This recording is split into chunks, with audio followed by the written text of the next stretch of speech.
Shalom. Hari ini kita akan menemukan 1 Petrus.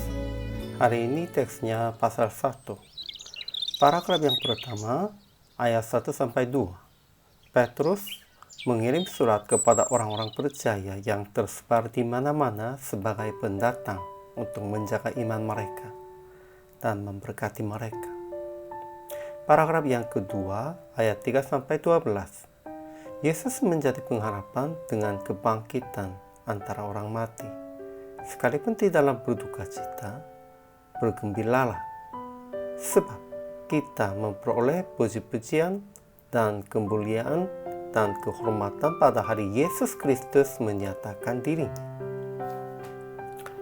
Kesimpulannya, Petrus mengirim surat kepada orang-orang percaya yang tersebar di mana-mana sebagai pendatang untuk menjaga iman. Mereka dipilih supaya taat kepada Yesus dan menerima percikan darahnya. Sekalipun mereka hidup sebagai pendatang, juga penuh pengharapan untuk menerima suatu bagian yang tidak dapat binasa. Pengharapan ini telah dibuktikan dengan kebangkitan Yesus.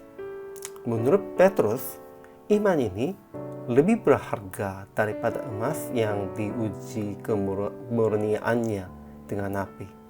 Memang emas murni akan habis, tetapi iman kita yang diuji dalam penderitaan itu paling tinggi nilainya di bawah langit. Kita diselamatkan melalui iman itu oleh Tuhan. Petrus berkata tentang nabi-nabi zaman perjanjian lama, Roh Kristus memberitakan kepada mereka tentang penderitaan Yesus dan kemuliaannya berikut. Yesus berbuat semua dalam penderitaan untuk orang-orang percaya. Walaupun dalam penderitaan, kita yakin diselamatkan karena kita turut jalan Yesus. Ajaran tentang Allah. Pertama, Tuhan memilih kita sesuai dengan rencananya dan melahirkan kita kembali oleh kebangkitan Yesus Kristus dari antara orang mati. Kedua, Tuhan memelihara kita dalam kekuatannya dan akan menyelamatkan kita pada zaman akhir. Ketiga, Roh Kristus memberi pemahaman dan kesaksian tentang segala penderitaan Yesus. Ajaran bagi kita. Pertama, kita harus hidup sebagai pendatang di dunia ini. Namun, kita harus berpengharapan di dalam Yesus yang bangkit dari antara orang mati. Kedua, bagian kita yang tidak dapat binasa itu tersimpan di surga.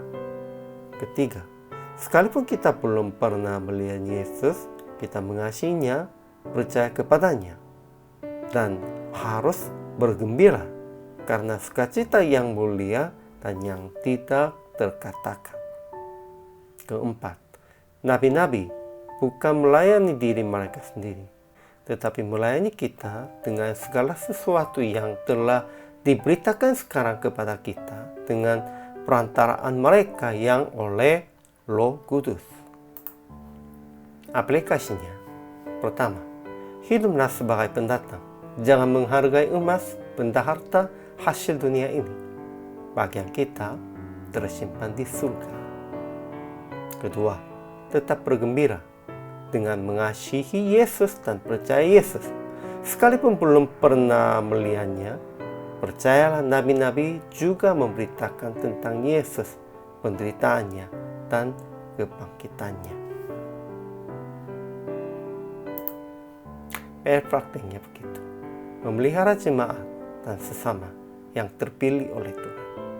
Kuatkanlah mereka dengan beritahukan rencana Tuhan yang telah mengerti dalam renungan dengan Roh. Inilah kewajiban kita. Kita hanya mengharapkannya hanya kepada Yesus saja. Tidak ada pengharapan yang lain.